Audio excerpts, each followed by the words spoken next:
People think the job is about trees and postcards, mountains at golden hour, moose standing in perfect profile, tourists taking selfies with the "Welcome to Montana" sign. That is part of it. The part that makes it into brochures and Instagram stories. The part that never makes it anywhere is the radio. Not the plastic box itself, but what comes out of it after midnight. My name is Ethan Cole. I've been a park ranger for the Montana State System for just over 15 years. Most of that time posted in one of the quieter districts up north. If you can call 3 million acres of mountains, black timber, and glacial lakes quiet. The map says recreational area. The radio says something else. There's a line we use among ourselves, half joke and half survival strategy. We don't chase sirens into the trees after midnight. To a visitor, it sounds like dark humor. To a rookie, it sounds like cowardice. To anyone who's been here longer than one winter, it's policy. We do answer calls after midnight, technically. Car wreck on the access road, structural fire in a campground, domestic dispute at a rental cabin. If it's on pavement or in a place with streetlights and cell reception, we're there as fast as the trucks will go. The part we don't answer is different. The part that lives in the gap between the last porch light and the first dark tree. The wilderness calls start sounding the same after a while. Ranger, I'm off trail. I think I broke my ankle. Ranger, something's stalking my tent. I can hear it breathing. Ranger, I see eyes in the trees. They're circling. Please hurry. Sometimes it's legitimate. Hikers underestimate elevation or overestimate their own lungs. Hunters push too deep before a storm. A family decides the moderate trail will be fine in October because there's no snow down in town. People make mistakes. The forest is patient. It waits for mistakes. The problem isn't the people. The problem is that there's something else out there that figured out our frequency. I didn't believe that my first season. I came from search and rescue on the plains, where you can see trouble coming from miles away. Out here, the trouble sees you first. My introduction came in late September of my second year, a shoulder month when the summer crowds are gone and the winter tourists haven't shown up yet. Days get short, nights get sharp, and the campgrounds empty out one RV at a time until it's just us, the logging trucks on the highway, and whatever moves when the sun is gone. It was a Tuesday, close to midnight, a nothing shift. I'd spent most of the evening writing incident reports and drinking gas station coffee that tasted the way wet cardboard smells. My partner had clocked out at 10. I was the only ranger on duty for our whole sector, which is something like being the only lifeguard on duty for the entire Pacific Ocean. The radio crackled to life at 12:07 a.m. Unit 12, this is station. You copy. I picked it up. Go ahead, station. Got a distress call bounced through county. Male caller, late 20s by the voice. Says he's off trail near Deerhead Ridge. Possible leg injury. Can't move. You're closest. I frowned. Deerhead Ridge was bad country after dark. Blowdowns, deadfall, steep cuts. But not red-zoned. Dangerous in the normal way, not the other way. Time of call? I asked. Call came in at 11:59, patched to us at midnight on the dot. Line dropped after he gave a rough location. You want the recording? That should have been my first red flag. It wasn't. Not then. Play it, I said. There was a click, then the sound of wind rushing over an open mic, and under it, a man's voice. Hello? Hello, I need a ranger. I'm off the Deerhead Trail somewhere. I slipped on the rock and my legs... There was a wet gulp of air. I heard it pop. I can't put weight on it. It's dark. I can hear something moving around me. I think it's a wolf or... I don't know. Please send someone. The recording cut. Static. Then the dispatcher again. Like that for maybe 40 seconds. He gives you one landmark. Says he can hear the creek, thinks he's above it. Then the line dies. I checked the wall clock. 12:08 a.m. Why didn't we get this before midnight? I asked. We did. The county bounced it while he was talking. The system's just slow. You going out, or you want to wait for first light? There's a weight to that question up here that doesn't exist anywhere else. Down in the flatlands, you always go. Up here, you look at the number glowing on the digital clock, and you remember a half-dozen stories you weren't supposed to hear. We don't chase sirens into the trees after midnight, but he hadn't been a siren. He'd been a kid with a snapped leg and a shaking voice. At least that's how it sounded. I'll roll up to the trailhead, I said. No farther. I'll see if I can raise him on the handheld. If I can't, we log it and wait for sun. The dispatcher hesitated for half a second. I heard every unspoken warning in that silence. Copy that, 12. Logging wilderness distress, possible leg fracture, Deer Head Ridge sector. Check in every 10. Keep it on the road. I grabbed my jacket, my med bag, the long beam flashlight, and the spare radio. It was 32 miles of two-lane blacktop to the Deer Head trailhead, most of it through forest, so thick the high beams died 10 yards out like they were hitting a wall. The road was empty except for one semi heading the other way, hauling logs, its headlights a brief white roar in my mirror before it vanished around a curve. The sky was clear, the stars sharp. The temperature gauge on the truck's dash dipped 1 degree at a time as I gained altitude. I kept the radio on scan. 15 minutes into the drive, it caught something, just a series of pops and scratches on the line, like someone rubbing the mic against fabric. Then a voice cut through, too loud, too close. "Hello, Ranger? Are you there?" It was the same man from the recording. Same rasp of panic, same shallow breaths. "This is Ranger Cole," I said, keying the mic. "I hear you." "What's your name?" "Tyler," he said too fast. "Tyler Grant. Please, I've been calling forever. I can hear something out there. It's big." My fingers tightened on the wheel. Forever was a funny word for a call that had come in 10 minutes ago. "Tyler, I'm en route," I said. "I'm still 20 minutes from your trailhead. I need you to tell me exactly what you see. Any lights? Stars? Trees?" He sucked in a breath. The sound crackled with static. "Trees. It's just trees. I can see a little bit of sky through them. There's a slope, I slid down it, there's a creek somewhere below me, I can hear it. And I can hear it. The thing. It keeps circling. You can't see it, you can only hear it. It's like it knows where I am, but it doesn't want me to see it." He started crying then, ugly, hiccuping sobs that burst through the speaker and filled the cab. I'd heard a lot of crying over the radio. Adults cry like kids when they're alone in the dark and they know they're hurt. Nothing about that part surprised me. What bothered me was the timing. The original call had landed at 11:59. Dispatch got it at midnight.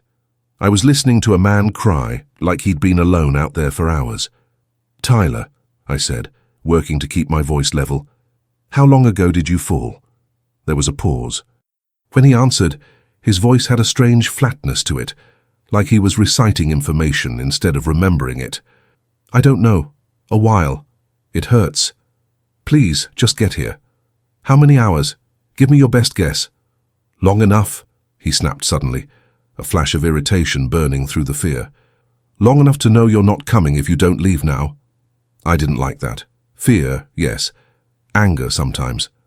But that exact phrase, that weird insistence on me leaving now, hit me wrong. "Tyler," I said slowly, "is anyone with you?"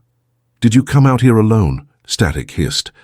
The radio clicked like someone's thumb sliding on and off the transmit button. Then his voice came back, smaller. "Yeah, alone. Please, just hurry, it's closer now."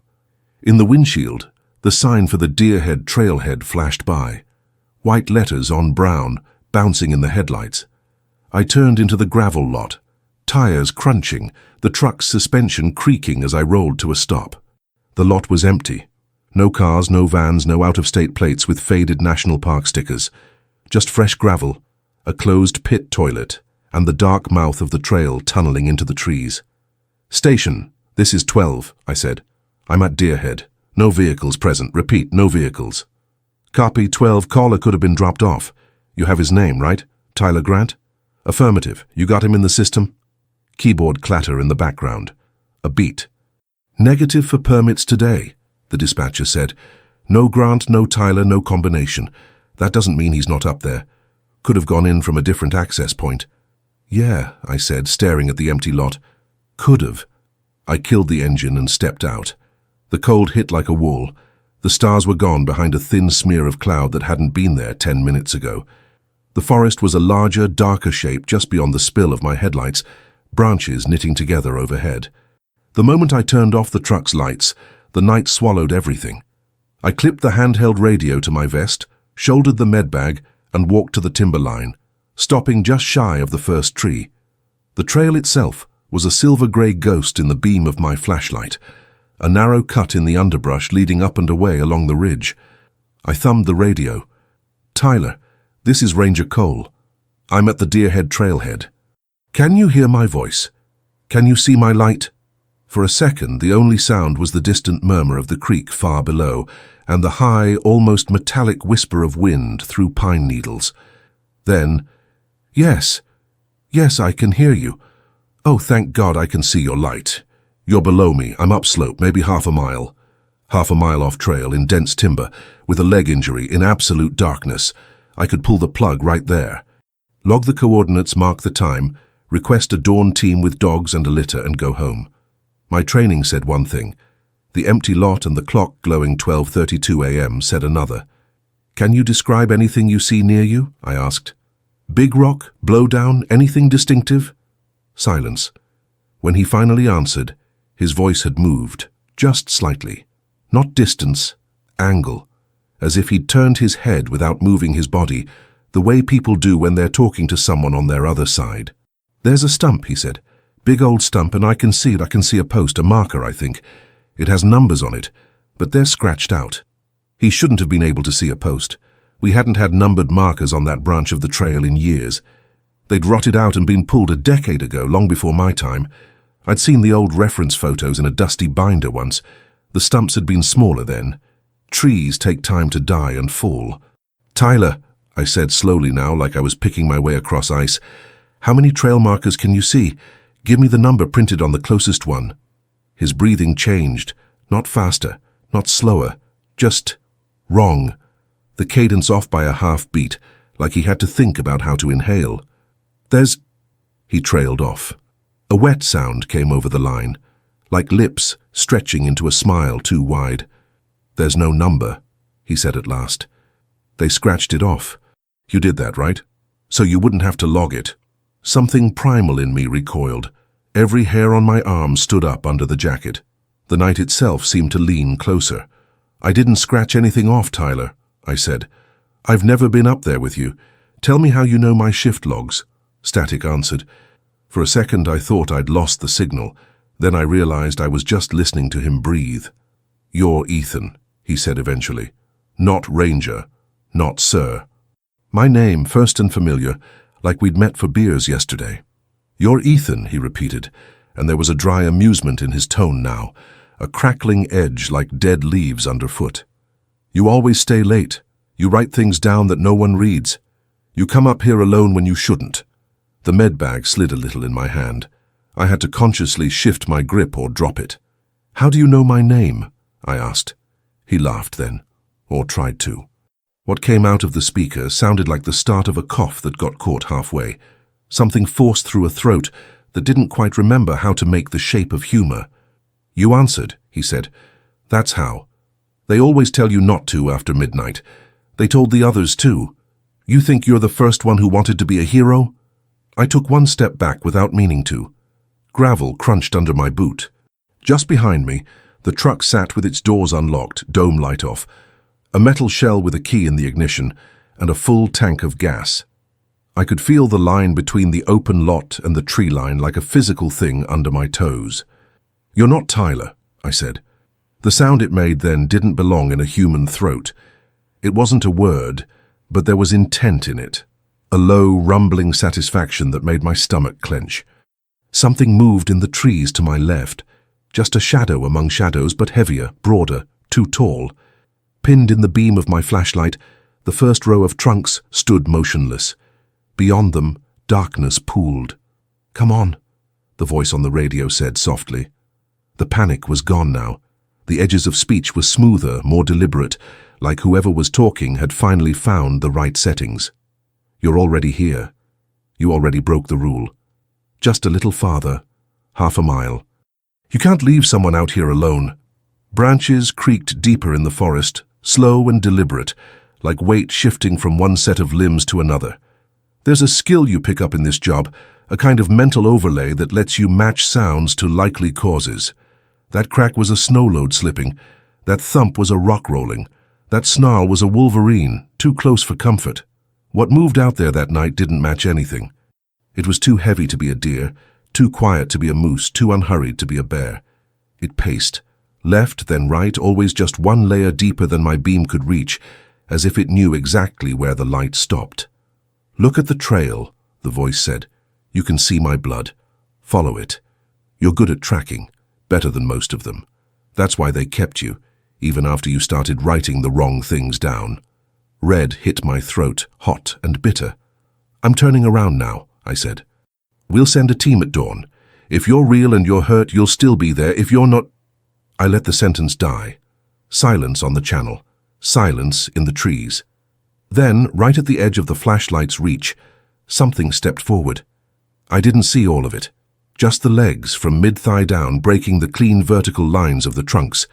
2 of them. Digitigrade, up on the balls of its feet, heel lifted like a dog's hind leg. But wrong. The joints too long, the angles too sharp. The fur was dark and matted, clumped with something that caught and dulled the light. At the end of one leg, toes spread, claws biting into the needle mulch, there was a splash of color. Red. Not fresh and bright like blood. Dark, dried, layered. The handheld radio hissed. "Ethan," the voice said, very soft now, almost tender. "It's rude to make someone call for help alone." The leg bent, not the way it should have. The joint twisted outward in a motion that would have shattered any wolf's bones, and yet it took a step sideways, weight flowing through it in an awful, fluid way, like it was trying on walking and had mostly figured it out. Something taller than the lowest branches, hunched just behind that leg, breath moving the needles in a slow in-out rhythm. I didn't answer. I didn't say my name. I didn't say anything at all. Instead, I stepped backward, one careful step at a time, until my hip bumped the warm metal of the truck. I kept the flashlight on that patch of darkness where the leg had been. It didn't step out again. It just stood there, poised, like a sprinter waiting for a gunshot. The radio crackled once more. "We'll talk later," it said, in a voice that was no longer even trying to be Tyler. The syllables were stretched, the consonants wrong, like someone dragging its tongue over sounds it had learned phonetically. "You drive fast. You always do when you're scared." My fingers found the door handle. I got in without turning my back entirely, key already in the ignition. As the engine turned over and the headlights stabbed into the tree line, something flashed back at me. 2 points of dull, yellow-white reflection, too high off the ground, too far apart. Eyes. Set in a skull that had to be enormous. I threw the truck into reverse and backed out of the lot, gravel spitting from under the tires. I didn't turn the wheel until I was on the main road. Even then, I could feel a weight pacing me just out of sight between the trunks, matching my speed for 3, 4, 5 breaths before the sense of it finally slipped away. The radio stayed dead all the way back to the station. No more calls, no more voices. When I walked in, the dispatcher looked up, eyes scanning my face like she expected to see someone else wearing it. "Well?" she asked. "Log it as unresolved," I said. My voice sounded like it belonged to somebody older. "Wilderness distress. No visual confirmation. Schedule a dawn search with 2 units minimum, and pull every call record we've got for Deerhead in the last 10 years. She frowned. "You think he's a repeat?" "Not him," I said, hanging the radio back on its hook. Something else. I didn't sleep when my shift ended. I sat at the terminal and pulled reports until the sun came up. Old logbooks, digitized dispatch tapes, yellowed memos from before I was born. There were other calls. Not many, but enough. Distress from above the creek. Caller alone. Leg injury or chest pain or "I think something's hunting me." Always near the ridge. Always between midnight and 4. Always the same basic pattern. Some of them had names attached. Some didn't. One thing was consistent. Every single time someone had broken the rule, every time a ranger had gone past the trailhead line alone in the dark, the file ended the same way. Body not recovered. The next day, the search team went out at first light. 3 rangers, 2 volunteers with dogs, a paramedic. They combed the ridge all the way to the county line. They found no blood, no broken brush, no sign of a fall. They did find one thing, half buried in the duff under a cedar 20 minutes off trail. It was an old trail marker post, weathered almost smooth. The numbers had been gouged off with something sharp long ago.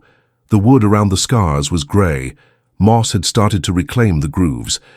On the backside, facing the tree, where no hiker would ever see it, someone had carved 3 deep, parallel scratches from top to bottom, as if something with an oversized hand and too many knuckles had tested its claws there once to see how human timber felt under them.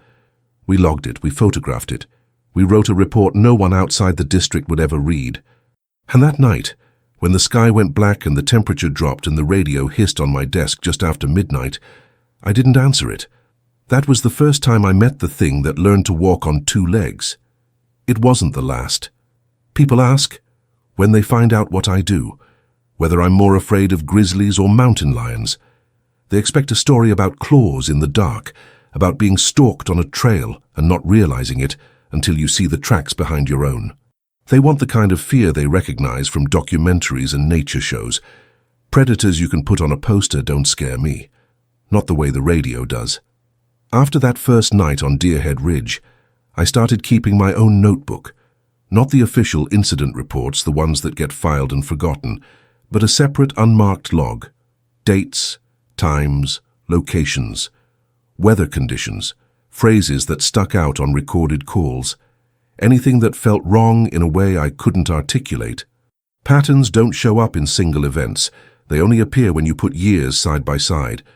On paper, that first call was unremarkable. An unresolved wilderness distress, no visual, no evidence found, no follow-up. We log dozens of those every decade. People lie, phones glitch, sound carries weird in the mountains. There are 1,000 rational explanations. None of those explanations had a leg that bent the wrong way and eyes that caught my headlights 6 feet off the ground. I didn't tell anyone about that part.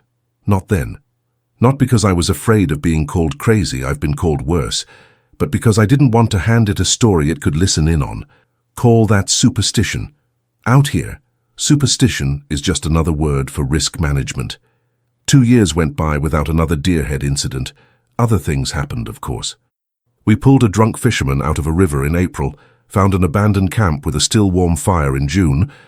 The owner later turned up in town, too stoned to remember where he'd pitched the tent, and spent most of August telling people from out of state that no, they could not take selfies with bison. The usual. But every time I drove past that brown sign for Deerhead Ridge, something in the back of my skull tightened. Sometimes late at night, just before my shift ended, the radio would hiss with a burst of static that almost sounded like breathing. Almost. Then clear. Then nothing. You learn to live with that feeling up here. If you didn't, you wouldn't last a week. Then came the winter that taught me it wasn't just a thing in the trees, it was listening. We had an early snow that year, heavy, wet stuff that bent young pines into arches and turned every trail into a slick grey ribbon. Visitor numbers dropped to almost nothing. Seasonal staff rolled off. By mid-November, the district was down to 4 full-time rangers, 2 maintenance guys, and whoever we could guilt-trip into answering the radio on holidays. On paper, winter is the easy season. Fewer lost hikers, fewer idiot teenagers cliff-jumping. In practice, it's worse. Cold is cruel. It turns minor mistakes into fatal ones in minutes. It was a Wednesday, just past 1 in the morning. I was alone in the station, half watching an old movie on the tiny TV in the corner while I caught up on emails. The snow outside had died down to a fine powder, hissing softly against the windows. The radio clicked. Not the polite beep of an incoming call, not the background murmur of other units, just a sharp, clean click like someone had put a finger on the transmit button and decided for a second whether to press. Then a siren started. Not an air raid siren or tornado warning, nothing that dramatic. It was a standard emergency vehicle siren, up, down, the kind I'd heard 1,000 times on ambulances and sheriff's trucks. The tone was distorted, like it had been recorded on a phone with a bad mic and played back too loud. But the pattern was unmistakable. It wasn't coming from any road. There hadn't been engine noise first. No chatter from dispatch. Just siren, straight into the heart of the room. I grabbed the mic before my brain had caught up. "Station, confirm no units running hot in my sector," I said. The night dispatcher's voice came back groggy with coffee. "-12, county's quiet, highway patrol is on a DUI stop 20 miles south, Ambulance is parked at the clinic. Why? Getting a siren on our band, I said. Single tone. You patching anything? Nope. You want me to record? Yeah. Start now. The siren rose and fell over the speaker, steady as a metronome. No other sound, no voice, no static. Just that wail. It went on for 20 seconds, 30, a minute. The hair on my neck lifted one by one. Then, underneath it, so faint I almost missed it, someone screamed. The scream didn't match the siren. The siren was too clean, too regular, like a loop. The scream cut across it at an angle, raw, jagged, high enough to make my teeth ache. Station, you get that? I asked. Yeah, the dispatcher said. Recording's rolling. Sounds like it's coming from a moving unit, except it's not. The siren cut mid-wail. Silence slammed into the room like a door. I waited. 10 seconds. 20. A minute. Unit 12. This is station, the dispatcher said carefully. You still with me? Copy, I said. My voice sounded weirdly hoarse. Any chance that was a bleed-over from county? Negative. Checked their feed. Clean. Whatever that was, it came in on our frequency alone. She paused. Her tone shifted from professional to something tighter. Ethan, you remember what you told me after Deerhead? About the mimic? Yeah. I think it's got a new trick. We pulled the recording and played it back half a dozen times. On the third pass, I caught something I'd missed the first two. Between the rising and falling of the siren, in the half-second at the peak of each wail, there was a sound like breath being sucked through teeth. Not human, not quite animal. A drag. Like something big inhaling at regular intervals, timing itself. 2 days later, a snowplow driver reported seeing a ranger truck in his rearview mirror on one of the service roads that branches off toward a closed campground. That was odd enough. The gate had been locked for weeks. Odder still was the fact that when he slowed to let the truck catch up, the headlights behind him simply disappeared mid-curve. No brake lights, no turnoff, no tracks when we checked the next morning. Just the plow's own furrow in the snow, and off to the side near the tree line a single set of prints. Not boot prints, not paws, something in between. The plow driver quit a week after giving his statement. He sent his keycard in the mail with no return address. We logged it. We made jokes about ghost trucks to blunt the edge. We told ourselves the siren on the radio was a technical glitch, some weird feedback from overlapping channels. Then, 8 nights later, the radio woke me up with my own voice. I wasn't on shift. I was at home, 20 miles from the station, asleep on my couch with the TV on low. I keep my hand held on the coffee table, habit more than anything. Years of being on call will do that to you. At 2:13 a.m. it crackled. Unit 12 to station, my own voice said, clear as if I were standing beside myself. Got a rollover on Access Road 19, one vehicle upside down. Driver's conscious but bleeding pretty bad. Need backup and medical. I sat bolt upright so fast my vision went white. The TV flickered in the corner, some canned audience laughter cutting across my double. Station to Unit 12, copy that, the dispatcher said. Confirm you said Access Road 19? Affirmative, my voice answered. About 2 miles past the highway turnoff, hurry. My keys were already in my hand. I was halfway to the door before the other half of my brain caught up. I stopped, looked at the radio on the table, looked at my boots by the door, then I picked the radio up and pressed the transmit. This is Ranger Cole, I said. I am at home. Repeat, I am not in a vehicle. Whoever that is, it's not me. Silence. Then, in my exact tone, down to the tired rasp at the end of sentences, the other me said, nice try, but if you stay where you are, he dies. The dispatcher cut in, shaky. We have Unit 12 on the line in 2 places. Ethan, I see your personal ID pinging near your house on the map. Truck's still in the lot. So who the hell is on 19? The thing wearing my voice didn't miss a beat. Does it matter? It said. He's upside down in a ditch. Do you really want to wait until sunrise to find out if he was real? I didn't answer. I couldn't. There's a cold that goes deeper than weather. A sharp metallic chill that gets into your bones when you realize the rules just changed while you were sleeping. The dispatcher tried to regain control. Unit 12, she said, forcing the quotation marks into her tone. Advise how many passengers, make and model of vehicle, any landmarks in sight. There was a pause. Too long. Someone who was actually kneeling in snow next to a wreck would have been rattling off details. Then I spoke again. "It's dark," the radio me said. "Snowing hard. SUV, maybe grey or black. Can't tell. No plates visible." "Landmarks." The voice broke off abruptly like something had pinched the signal closed. When it came back, it was smoother, wrongly so. "Landmarks don't matter," it said. "I gave you the road. Just follow the siren." In the background, faint at first, then louder, came that same up-down emergency wail. Not from an actual truck, from inside the transmission itself. On my couch, I could hear my own breathing, loud in my ears. On the radio, the other me wasn't breathing at all. The dispatcher made the call that probably saved lives. "All units, hold," she said, voice crisp now. "No one responds to Access 19 until we have visual confirmation from First Light Aerial. Log this as a possible line intrusion." The thing on the radio laughed. Not like me, not like anyone human. "I can learn," it said.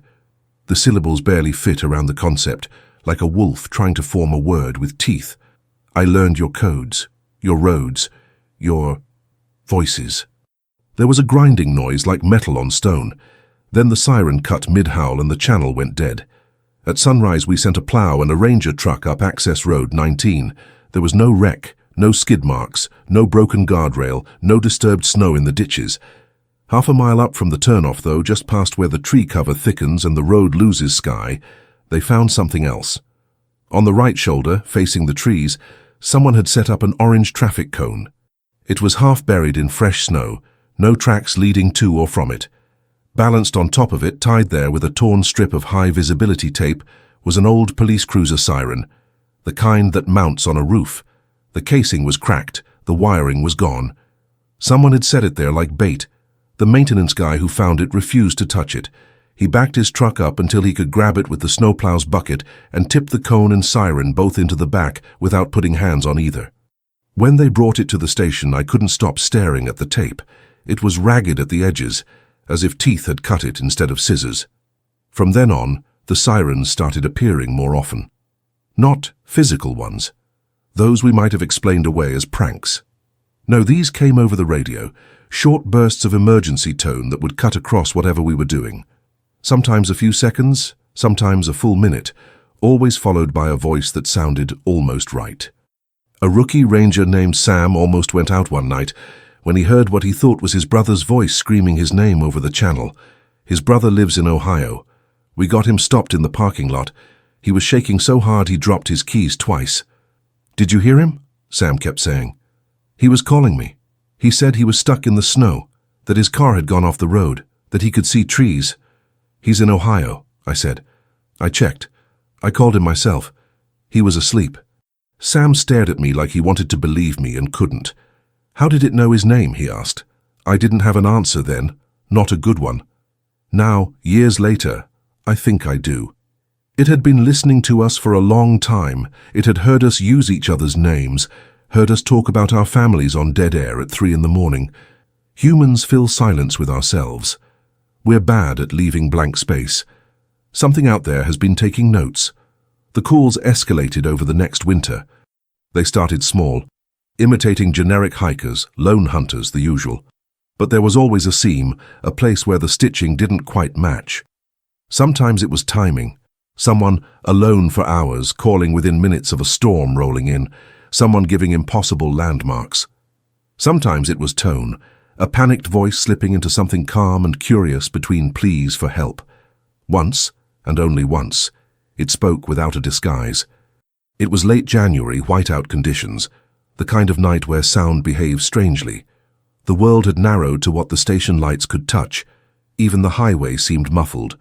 I was halfway through a stale sandwich when the radios on every desk, even the ones switched off, popped and hummed to life. No siren this time. No human voice. Just a low, steady growl that vibrated in my chest more than it touched my ears. It built slowly, like something big clearing its throat, then resolved into something shaped like speech but not quite there. You know how a child will repeat words in a language they don't understand, copying sound without meaning? It was like that, except older, heavier.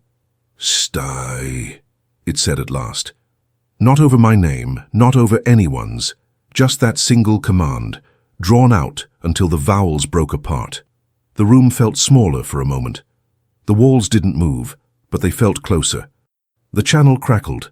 The growl dropped into a rumbling chuckle that made my vision swim for a second. "Learn," it added, more smoothly this time, as if pleased with itself. Then every radio clicked off at once. I could hear the building's old heating system wheezing in the sudden quiet. We had a meeting after that, the kind where everyone pretends to be talking about procedure when what they're actually talking about is fear. The district supervisor, a guy who'd put in his time in karma parks before taking our post, laid out new rules. No one works alone after midnight. No one responds to single vehicle accidents on unpaved roads until daylight, no matter how convincing the call.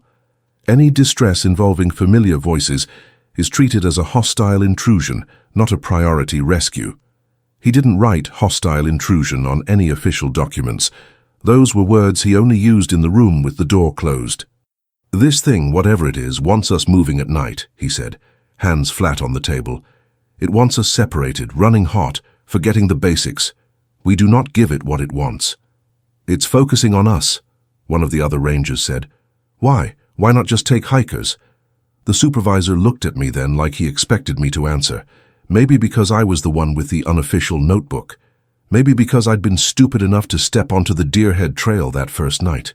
So I thought about the sirens, the mimicry, the old marker post with 3 long claw marks down its back. "Because we're the ones who go where it wants us to go," I said. "Hikers stay on trails, families stay near campgrounds. We go into the trees when someone calls. We cross the line on purpose. We are, I didn't say, the only ones who go to it." The room was quiet for a beat too long. "Meeting adjourned," the supervisor said finally. "Stick to the rules. They exist for a reason. Rules are funny things out here. They're not written on welcome signs. They're written in what's left of people who didn't follow them. That winter, no one died. We had close calls. We had bad nights.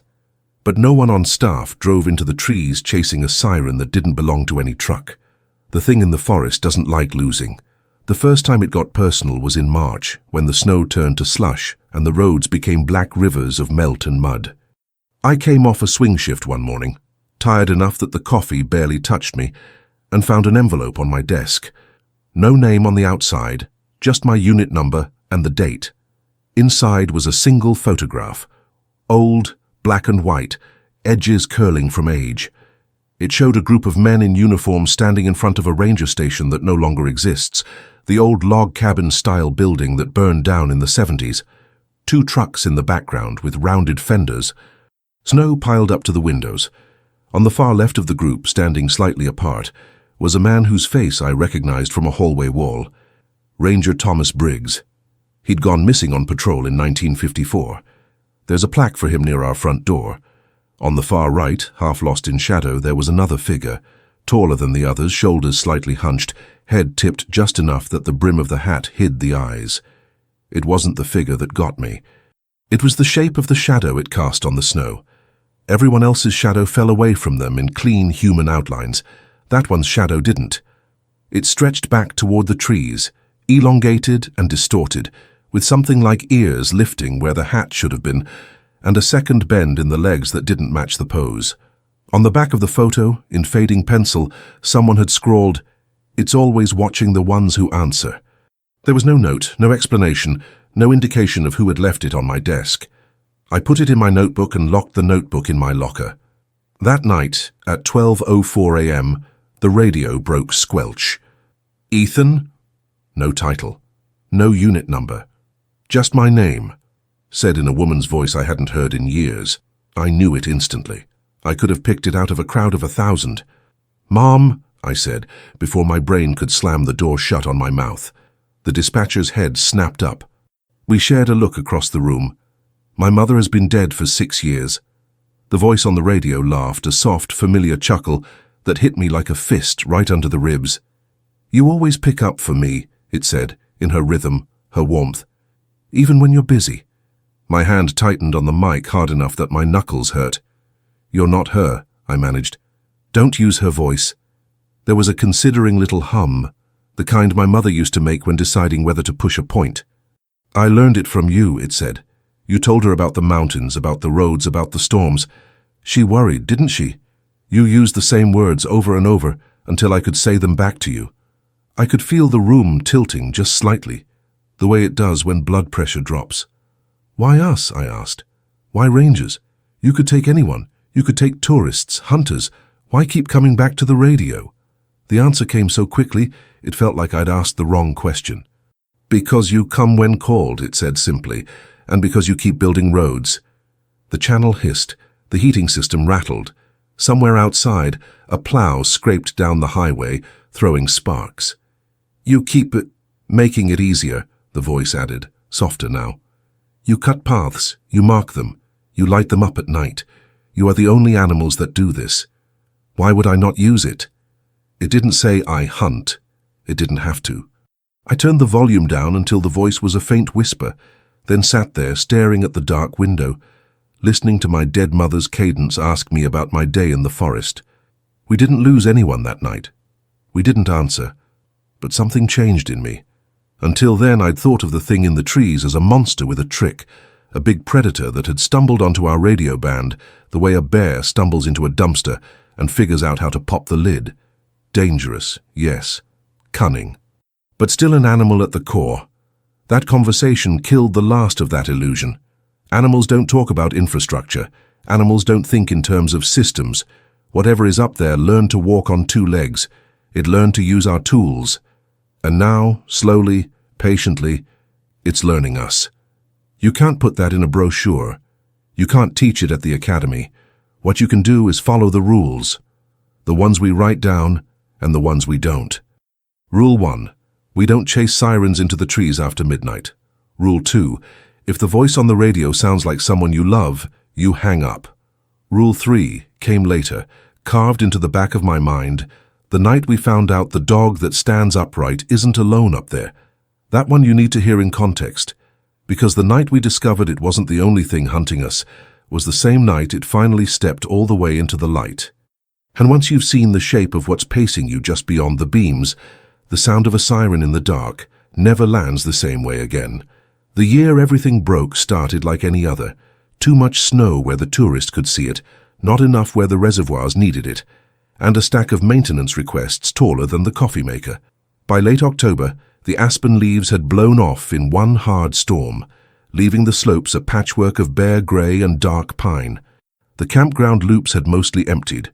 The only people left were diehards in four-season tents, hunters with tags they refused to surrender, and the strange quiet ones who camp alone for reasons they don't explain. On paper, it was a low-risk time of year. Off paper, it was when the thing in the trees liked to stretch. The siren incidents had dropped off for a few months. That almost made it worse.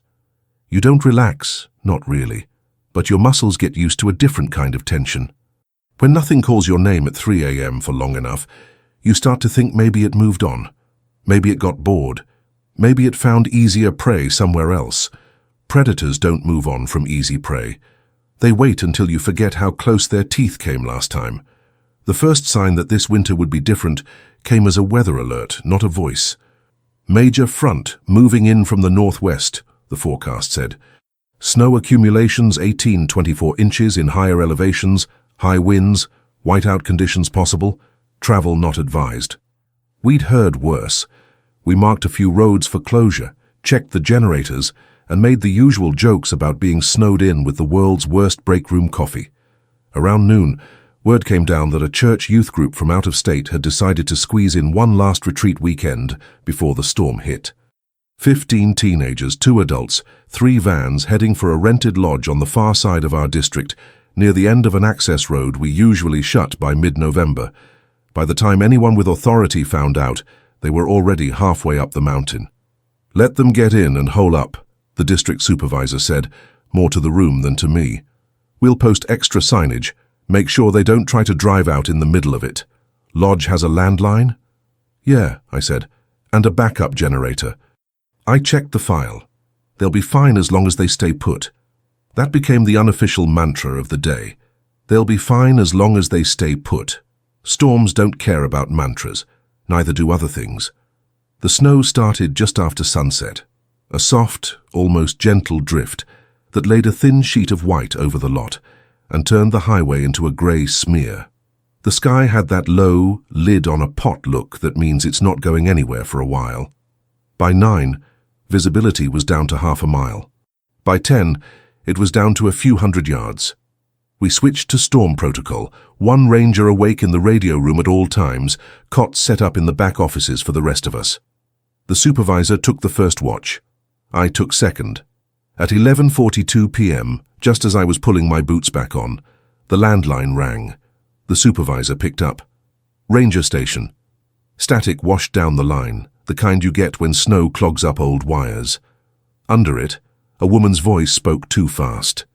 "This is Rachel Long at the Timberline Retreat Lodge," she said. "We were told we should check in before the worst of the storm. We're here. All kids accounted for. Trucks are parked." The supervisor gave me a look. "Your group." "Good to hear, Ms. Long," I said, stepping closer so he could hand me the receiver. "I'm Ranger Cole. You made it up before the worst of it?" "Barely," she said, a shake of nervous laughter under it. "The last 2 miles were not fun, but we're in. Everybody's settling. We've got food. The furnace is old but working." "Good," I said. "You stay put and you will be fine. We've got at least 18 hours of snow ahead of us. Do not, under any circumstances, let anyone talk you into driving back down before we give the all clear. Understood?" "Understood," she said immediately. "I'm not crazy." "Storm knocks out the phones. You've got a battery radio in the lodge." "Yeah, the owner left one. Tuned to your channel, supposedly." "Perfect. If you lose this line, that's how you reach us. But only if you absolutely need to. No casual check-ins once the clock hits midnight." She hesitated. "Because of storms?" "Because of the dog that stands up and knows how to say my name." I didn't say. "Because radio gets weird after midnight in weather like this," I said instead. "We'll keep an ear on your channel either way." We hung up.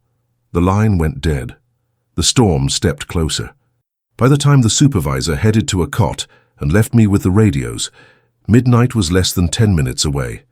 The wind had picked up, making the building's old frame creak in ways that set my teeth on edge. I brewed a fresh pot of terrible coffee and sat down in the big chair with my notebook open beside me, half for habit, half as a ward against what I knew might stir. At 12:03 a.m., every radio in the room clicked on. No siren at first, no mimicry, just the sound of the storm, louder than it had any right to be. Wind howling, snow hitting wood, something heavy shifting and thumping out of rhythm with the gusts like footfalls. Then a voice cut through, high and cracked. "Hello? Ranger station? Can anyone hear me?" I leaned in. "This is Ranger Cole. Identify yourself." "Jacob," the voice said, and I could hear 14-year-old in it, the way teenagers' vowels still haven't quite settled. "I'm with the church group at the lodge. We've got a problem." My heartbeat bumped up a notch. "You're supposed to be on the landline, Jacob," I said. "Why are you on the radio? Put an adult on." "They can't," he said. His breath hitched. They're trying.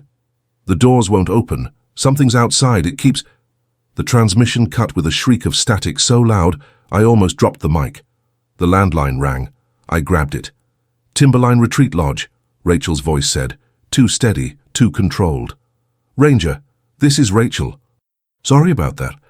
One of the kids got nervous and started playing with the radio. We're fine. Everything's fine." Her words were right. Her rhythm wasn't. I'd heard her speak earlier that night. She used and like as verbal padding, stumbling a little over official terms. The woman on the phone now spoke like she was reading from a card.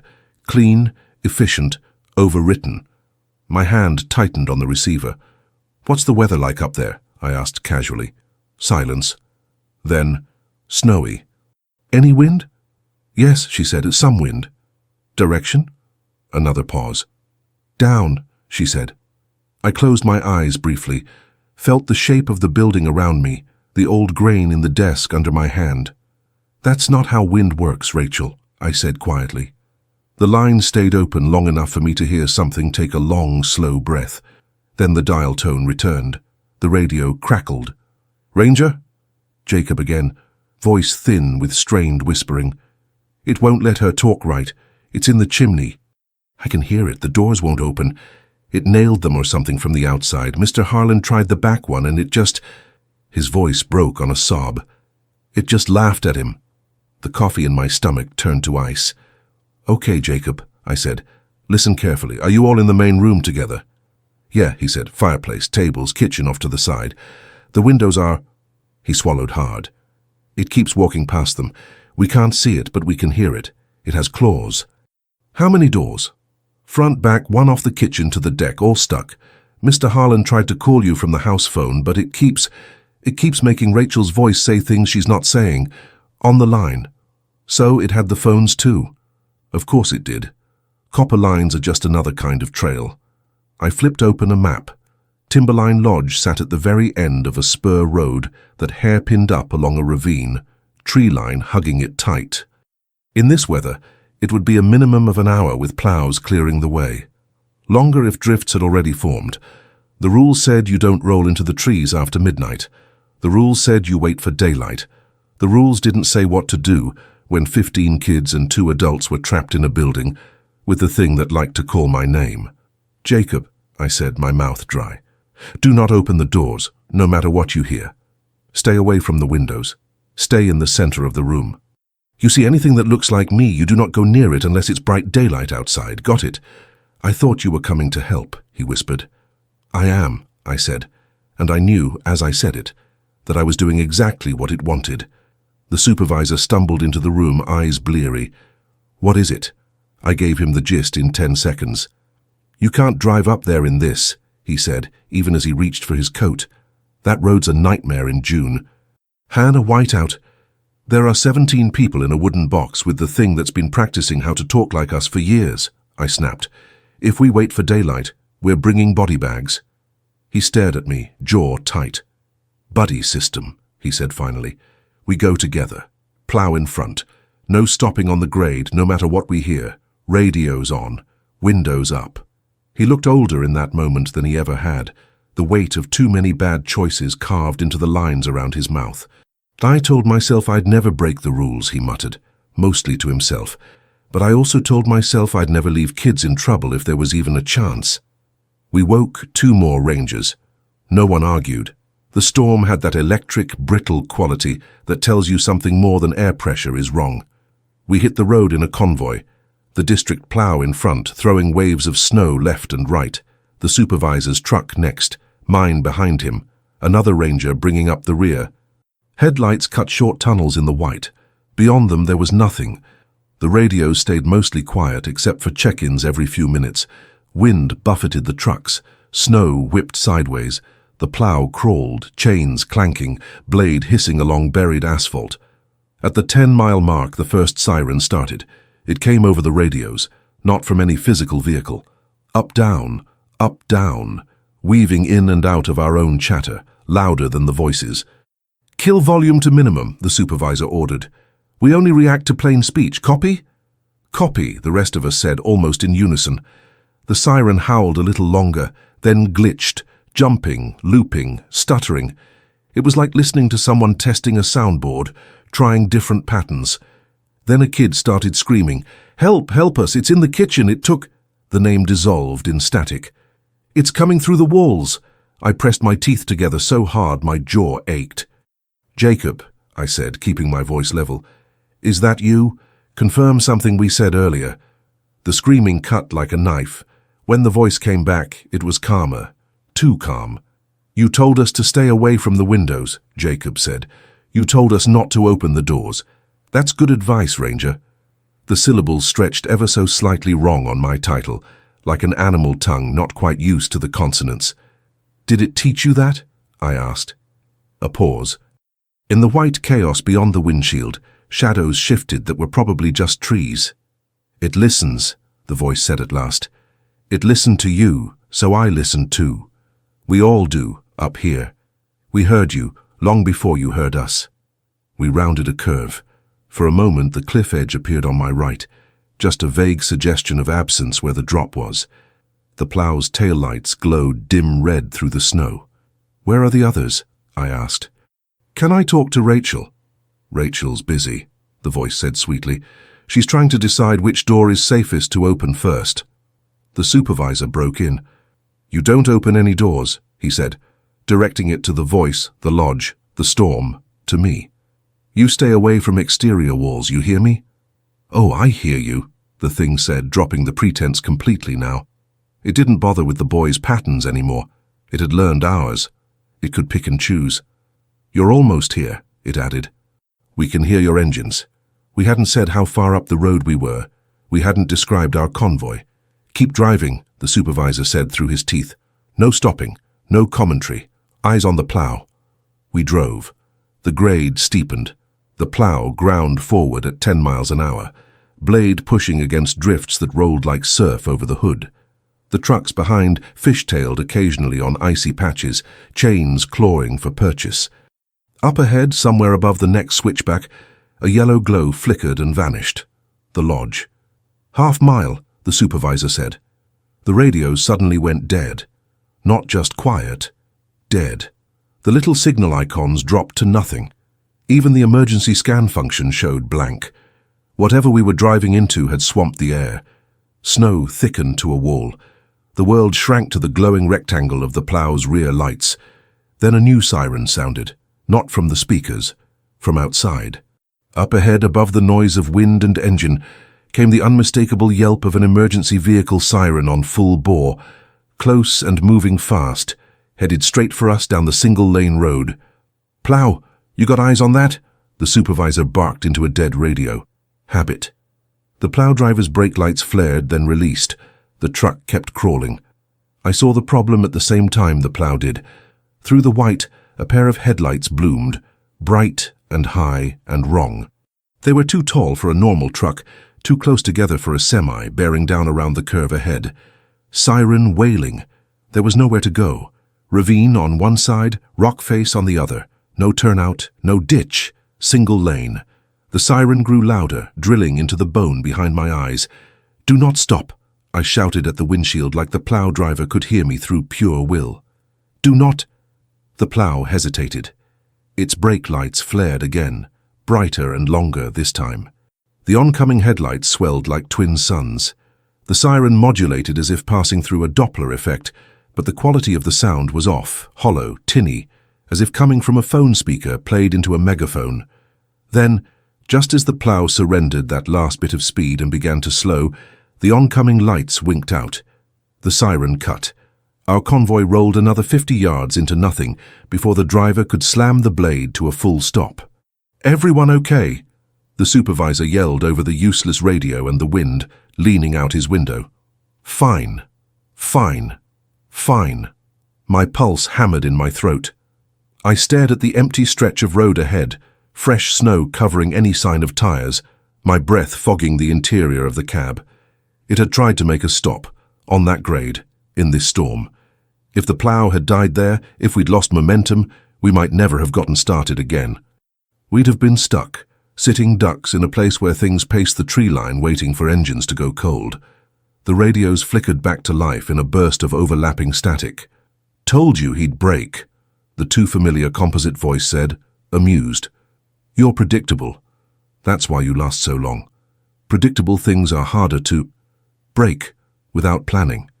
"Plow. You keep that blade moving," the supervisor snapped.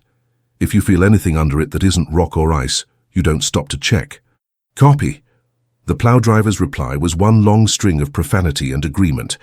We crawled the last quarter mile to the lodge on nerve and momentum alone. Timberline appeared out of the white like a shipwreck, 3 stories of dark timber and yellow windows, its roof piled with snow, the big stone chimney cutting a black shape into the sky. For a heartbeat, it looked normal. Then movement crossed one of the upper windows, a tall, narrow shadow dropping on all fours and sliding out of sight. "There!" the rear ranger shouted over the radio. "Did you see—" "Inside," the supervisor said. "Move." We piled out of the trucks into snow up to our shins. The wind knifed through coats and pants, driving pellets of ice into exposed skin. Our flashlights cut wild tunnels in the flurries. Front door first. It didn't budge. Not frozen. Not merely stuck. Something had driven heavy iron nails into it from the outside, big, old-fashioned spikes hammered deep into the frame. I could see the circular imprints in the wood, where something had held each nail with far more strength than human fingers. "Back door," I said. It was the same. Nailed, boards crisscrossed over it in patterns that made my eyes hurt, like the arrangement wanted to mean something I didn't have the mental vocabulary to pass. Inside, someone screamed, high, panicked, real. "Windows," the supervisor said. "Break and clear." We went for the big front windows flanking the door. Our batons bounced on the glass the first time like it was rubber. On the second and third hits, the panes spiderwebbed. On the fourth, they gave, shards crashing inward. Warmth rushed out. Sound rushed in. Crying. Prayers. The crackle of a too-hot fire. And something else. A deep, throaty rumble that came not from any throat but from the chimney itself, like rock grinding against rock. We climbed in. The main hall was a chaos of kids clustered in the center, adults flanking them. Every piece of furniture in the room shoved into a rough barricade ring. The big fireplace at the far end roared too bright, flames licking far up the stone, sparks spitting and hissing. The room smelled wrong, not just smoke and sweat and fear. Wet dog, cold stone, old blood. "Rangers!" I shouted. "Everyone stay in the middle. No one runs to the doors, you hear me?" Faces turned toward us. Pale, wide-eyed, tear-streaked. Rachel was there, clutching a flashlight in white-knuckled hands, her face smeared with soot. Her mouth moved, but for a second, no sound came out. She looked like someone whose words had been taken for too long and finally given back. "Up there," she croaked, pointing with a shaking hand. "It's in the flue. It's trying to come down. It keeps changing its mind about what shape to be." The rumble from the chimney shifted, rising into a snarl, then dropping into something that sounded unnervingly like laughter. The stone around the opening bulged outward, as if something enormous were pressing against it from within. Ash sifted down in a steady trickle. The fire flared, then guttered, as if fighting for oxygen. A hand came first. At least that's what my mind called it, scrambling for a label. It was too big, too long. The fingers jointed wrong, knuckles where there shouldn't have been any, pads at the tips too wide. Dark fur clung in clumps. Claws curved out, black and wet and hooked. It braced against the stone, grip biting in. I saw grooves appear as it squeezed. The kids screamed. One of the adults started praying out loud, the words tumbling over each other. "Guns," one of the other rangers whispered at my shoulder. "Tell me someone brought something bigger than a baton. We're not law enforcement. We carry sidearms for wildlife and the worst kind of human trouble." They suddenly felt pathetically small. "On me," the supervisor said, stepping closer to the hearth, weapon drawn, voice cracking like a whip. "Safety off. Aim for eyes if you see them. No one fires unless I call it." The hand flexed. Another limb jammed against the opposite side of the flue from within. The stone strained. Above the rumbling came a sound like a throat trying to clear decades of dust. "Rangera," it rasped. It wasn't on the radio. It wasn't through stone. It was in the air, vibrating the glass, the floor, my teeth. "Always you," it added, almost fondly. "Always the ones in green." Something pushed its head down then. You can spend years imagining something and still not be ready when you see its face. It was wrong in every way that matters. Too long in the snout, too narrow in the jaw, cartilage and bone arranged like someone had seen a wolf and a man and decided to compromise badly. Its eyes caught the firelight and reflected it back as a dull, sickly yellow, pupils a cross between canine slit and human round. Its ears were high and tattered. Its fur was patchy, scarred, old. Old was the worst part. This wasn't some newly birthed thing. It had history in its hide. It crammed itself down the flue, stone-scraping fur, teeth bared not in a snarl, but in something that wanted to be a smile. "Stay away from the walls," I said quietly, to everyone, to no one, to myself. The supervisor raised his pistol. "Back up the kids," he said over his shoulder. Cole, with me. If he was going to stand between that thing and 17 civilians, I wasn't going to let him stand there alone. We stepped closer to the fire. The heat was ferocious, baking sweat out of my skin in seconds. Sparks leapt and danced around the thing's muzzle. Some landed on its fur and sizzled, not catching. It stared at me like it recognized me. "You came," it said, sound wet and delighted. "You left the road for them." It tilted its head, one ear twitching. "For once you broke the right rule." "Get all the way out," the supervisor said to it, voice steady. "If you want me, you come all the way into the room." We're taught about line of fire, backstops, angles. None of that fully applies when your opponent is halfway down a chimney. The thing laughed. The sound shook ash loose in a choking cloud. "Bullets hurt," it said. "I learned that long ago. That's why I like roads. Easier to make you crash than to feel you fight." It braced its hands, paws against the stone, and pushed. The mantle groaned. A crack split the granite, racing from the corner of the hearth up toward the ceiling. "Ethan," the supervisor said. "Yeah? If this goes bad, you get them out. Windows back, whatever you have to. You don't drag my body out to be nice. You run." "Not planning on dragging you," I said. "Planning on all of us walking out the front door when this is over. Some lies are necessary." The thing shifted its weight. More of its upper body emerged, shoulders hunched, fur, mottled scar and thick hair, a chest that moved with a horrible, almost human rhythm. It smelled like wet dog and rotted leaves and cold stone. Closer now I could see its teeth. They weren't quite right, some too long, some broken and regrown in odd angles, as if it had tried on different sets over time. Behind us, someone sobbed. Someone else whispered, "Don't look at it, don't look at it, don't—" The thing's ears flicked at the sound. "All those nights," it said conversationally, "I asked you to come alone, car in a ditch, leg on a rock, wolf in the trees, and you learned. You stopped. You waited for day." It bared those two long teeth in that parody of a grin. "So I brought you something you couldn't ignore." The words landed with the weight of the storm behind them. "You leave them alone," the supervisor said. "This isn't a game." "Everything that eats is playing," it said. "You're the ones pretending there's a board." It lunged, not out of the fireplace, up. Its hands slammed sideways into the stone, using the chimney like a launch chute. The entire lodge shook. The mantle exploded in a shower of rock shards. Smoke billowed as the fire choked. For a second it was gone, up and out, through the chimney and onto the roof. "Move!" I shouted. "Away from the center! Interior hallway now!" We scrambled the kids and adults toward the back of the room, through a doorway that led deeper into the lodge. The other rangers formed a rough shield line, weapons out, between them and the windows.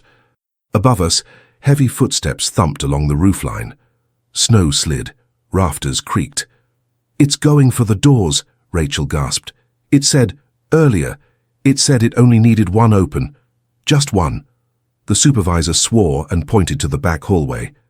"Get them into the bathrooms, only rooms with no exterior walls. Go." Timberline had been built before anyone cared about fire codes. The bathrooms were narrow, tiled, and blessedly windowless. We crammed as many kids as we could into each. Adults pressed in around them, doors shut. The lodge shook again. A crash from the far side, the sound of wood giving way. "It's inside," someone yelled. Gunshots cracked, deafening in the enclosed space. 1, 2, 3 from the other ranger's position at the rear. A howl met them, something half anger, half surprise, not mortal, just irritated. "Eyes!" I shouted. "You hit anything that isn't us if it comes down this hallway. You shoot until it stops moving, or you do." The supervisor grabbed my arm. "We can't be everywhere," he said. "It's big enough to hit 2 points at once. We need a choke." My eyes went to the fire. The chimney was a weakness, a constraint. It had chosen it because it loved using our structures, our paths. But it also meant if we could force it to commit to that route again, we could pin it. "How much gas you think is left in the generator?" I asked. He blinked. "Long enough, why?" "Sprinkler system works?" He followed my gaze. The old iron pipes ran along the ceiling, heads crusted with a little rust, but still intact. "Gravity-fed," he said. "Tank in the attic. Why?" "Because we're going to make it choose between fire and water," I said. "And I'm betting whatever it is, it hates one of those more." He stared at me for half a second like I'd lost my mind. Then he nodded. "Get it back to the hearth," he said. "I'll find the cutoff and the manual trigger." "How exactly do you propose I started. The radio at my hip crackled. "Ethan," the thing said, not from any channel I recognized, just from itself, vibrating the metal, the air, my bones. "You're thinking loud." I swallowed. "You wanted me here," I said. "Here I am. Let them go and I'll stay. Always with the bargains," it purred. "Like roadkill has leverage." "Maybe not," I said. "But we built this box. You climbed into it. That gives me something." It moved in the walls as I spoke, weight shifting from one beam to another. I could track it by the way the structure groaned. It was circling, testing, looking for the weakest point between us and out. "You love our roads," I said. "Our radios, our lines. You like easy paths. Chimneys are easy paths. One way in, one way out. You want what's in this room, you come down the same way you tried before, or you walk away hungry." It laughed again. The sound came from everywhere at once. "Hunger is not my problem," it said. "Time is." The storm roared outside. Time, in that moment, felt like it belonged entirely to it. Then it did something I did not expect. It started talking directly to the kids. "Do you know what happens if you run?" it asked, voice slipping into something almost gentle. "You get lost. You fall. You break. He knows this. He's seen it. That's why he built roads." There was a whimper from the nearest bathroom. Small voices praying faster. "You're scared," it crooned. "You want to go home. I can help you down the mountain. I know every tree, every rock, every ditch. All you have to do is open one door." I heard the click of a latch. "Don't!" I shouted, lunging for the nearest bathroom. Rachel shoved the door shut from inside. "Got it!" she yelled. "We're not that stupid." The thing hissed, a long, low exhale that set dust drifting from the rafters. "Fine," it said. "We'll do this the old way." Above the hearth, stone cracked like ice breaking on a river. Smoke billowed. The rumbling returned, louder, determined. "Sprinkler control," I shouted to the supervisor. "Found it," he answered from somewhere behind the broken wall of the kitchen. "On your call." The hands came first again, bracing. Then the head, snarling this time. No more play. It shoved itself down with brutal force, stone scraping fur, claws biting into the mantle. The fire flared around it, licking its chest, burning hair. It didn't seem to care. Its eyes locked on me, then shifted past me toward the cluster of closed doors down the hall. Close enough now, I could see old scars cross-hatching its muzzle. Shot once. Blown up once. Hit by cars. Hit by worse. It had learned. It had survived. "We can't kill it," I said under my breath. "But we can make it remember we hurt." "Now!" the supervisor shouted. "Now!" I yelled back. He yanked the lever. For a heartbeat, nothing happened. Then the ceiling gave way to rain. Brown, icy cold water blasted from every sprinkler head at once, a sudden torrent that hammered down on the fire, on the hearth, on us. The blaze choked, hissed, dimmed to embers under the onslaught. Steam exploded outward, filling the room with scalding fog. And on the thing in the chimney, the water had an entirely different effect. It screamed. Not like an animal hit by a bullet. Not like pain in flesh. Like something old and dry and used to cold being abruptly forced to feel something else. Its skin, whatever passed for it under the fur, seemed to recoil from the droplets. Where they hit, the hair flattened, then smoked, then singed. It tried to scramble back up, but the stone was slick now, the flue a shoot. Its claws scrabbled, failed to find purchase. For the first time since I'd heard it on a radio, it sounded surprised. "Keep it on," I shouted, as if we had any control over the deluge. The room turned into chaos, kids screaming in the bathrooms, adults cursing. The other rangers blinking water out of their eyes as they tried to keep weapons trained. The lodge groaned under the sudden added weight. The thing thrashed like a cat in a bathtub, shoulders wedged, head thrown back, jaws open. Water poured into its mouth, up its nose, into its eyes. It convulsed, slamming itself against the stone so hard, cracks raced up the chimney.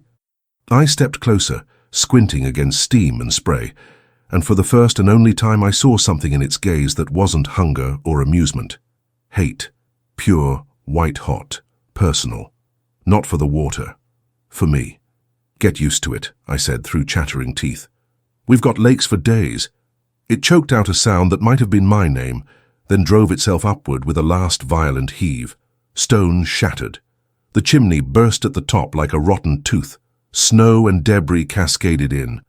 Something massive landed on the roof with a thud that shook dust loose in a grey cloud. The footsteps retreated, fast now, anywhere but down, away from the deluge. Then they were gone. The sprinklers ran for what felt like an hour, but was probably only a few minutes before the tank in the attic emptied. The rain thinned to a trickle, then to random drips. The fire was a soggy, blackened mass of logs and collapsed brick. Steam cleared slowly. Sound came back in layers. Kids crying, someone laughing hysterically. The wind pressing against the walls. The supervisor sloshed back into the main hall, soaked to the skin, hair plastered to his forehead. "You good?" he asked. I did a quick mental check. All limbs accounted for, no obvious holes, heart doing its best hummingbird impression.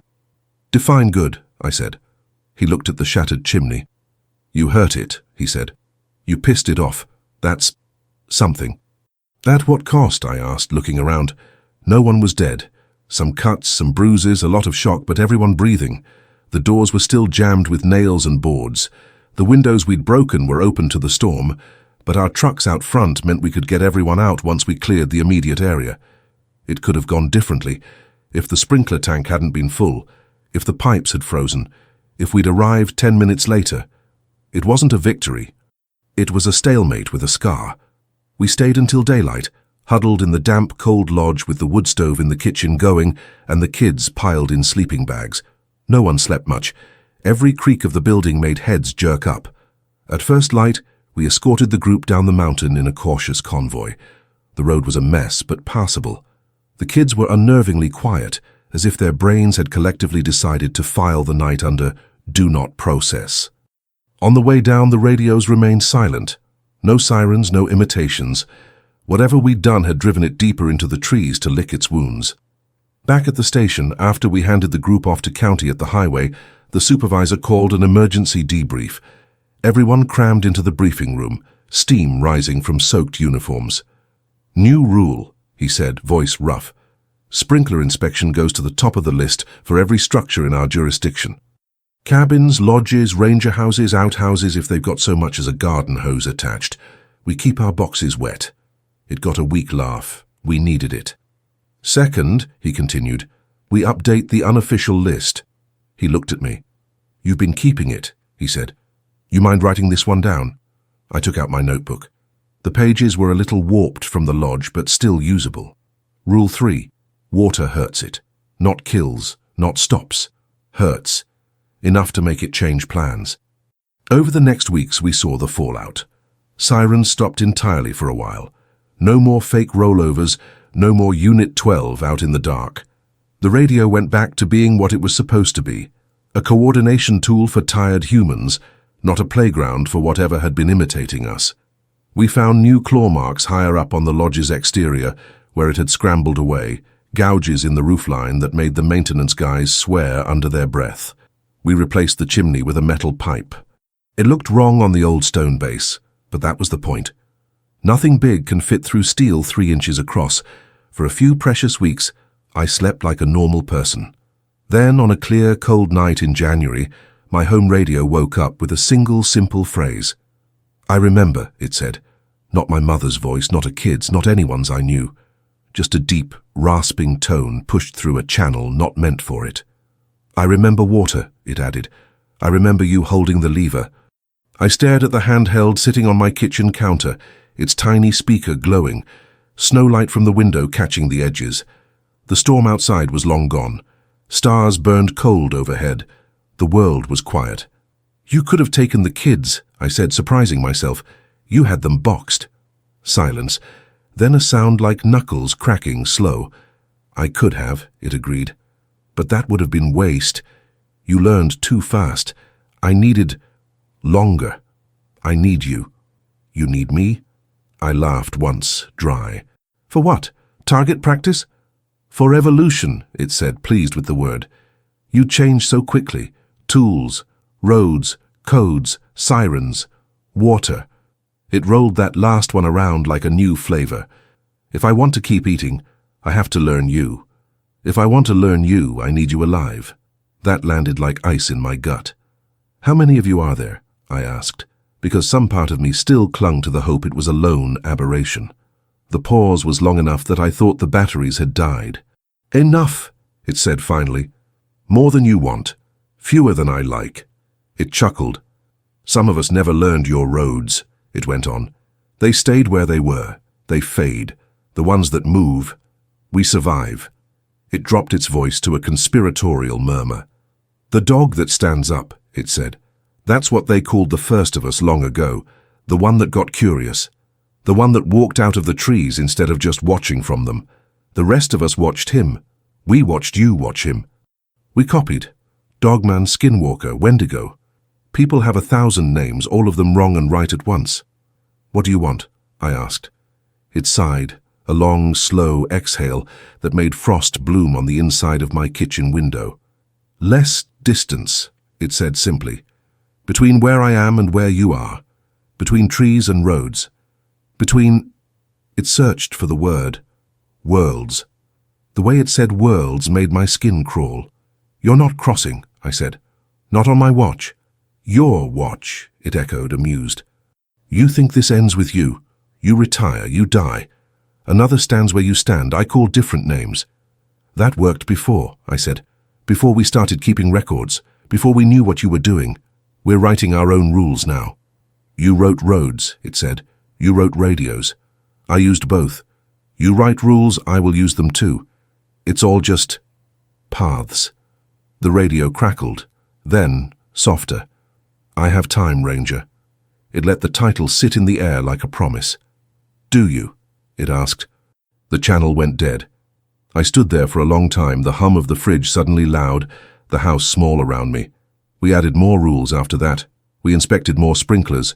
We trained new hires with stories instead of just protocols. We quietly shifted budgets toward water systems and away from ornamental improvements that made the brochures prettier. We did not write any of that down in official memos. Years have passed since Timberline. We've had normal winters and bad ones. We've had seasons where the radios behave and seasons where they don't. The thing in the trees has gone quiet for months and then come back with a new trick, a new voice, a new way of tugging at the part of a ranger that can't stand to hear someone beg and not move. We haven't lost anyone on a siren chase since that night. We've come close. We've pulled more than one rookie out of a truck with the engine running, foot hovering over the gas, eyes glassy as their sister's voice sobbed through the speaker. I'm not naive enough to think the streak will last forever. Predators adapt. We do too. Last spring, a new ranger took her oath in the little ceremony room we use once a year. Young, sharp, good instincts. She shook my hand, eyes shining. "I've heard the stories," she said, "about the dogman thing." "Stories are one way to call them," I said. "Is it really that bad?" she asked. "You ever think about leaving?" "Every day," I said. "Why don't you?" I looked at the map on the wall behind her. The webs of roads and trails, fire lines, power lines. All the paths we've carved into places that didn't ask for them, because someone has to stand between the people who don't know any better and the thing that does, I said. "Because I've heard its voice, and I know exactly how far it'll go if no one answers it the right way." She nodded slowly. "What's the most important rule?" she asked. "If I forget everything else?" I thought of Deerhead Ridge, of the siren on the radio in my own voice, of the lodge, steam rising, its eyes burning with hate. "Don't chase sirens into the trees after midnight," I said. "If you hear your name on the radio and you're holding the radio in your hand, it's not for you. And if you ever feel something watching you from just past the tree line, when the snow is falling and the roads are empty, you turn around and walk back to where the lights are." She laughed, nervous, like she thought I was half joking. "Is that enough?" she asked. "No," I said, "but it's a start.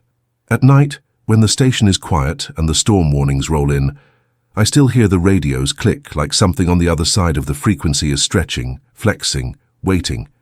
It's not as bold as it used to be. Not yet. We hurt it. We reminded it that as much as it learns, we can learn too. But it has time, and it knows we don't. One of these winters, there will be another storm, another group that shouldn't be out there, another perfect pretext that hits the exact right weakness in whoever's sitting at this desk. Maybe it will use my daughter's voice next. Maybe it'll dig up someone I've lost and wear them like a mask." Maybe it will learn how to make the siren sound exactly like the ones on our new trucks, pitch perfect and irresistible. It will wait until I'm tired, until the coffee's cold, until I let my hand hover just a little too long over the keys. It only has to win once. We have to win every single time. So if you ever find yourself in the mountains here, and your car dies on a back road after dark, and the snow starts to fall, and you call for help and no one comes until morning, remember this. It's not because we don't care. It's because something else cares a lot more about you moving than about you staying alive. And somewhere beyond the range of your headlights, something that learned to stand up on two legs a long time ago will be listening to the way you say your own name, practicing over and over for the day you finally decide to answer a voice in the dark that sounds just like you.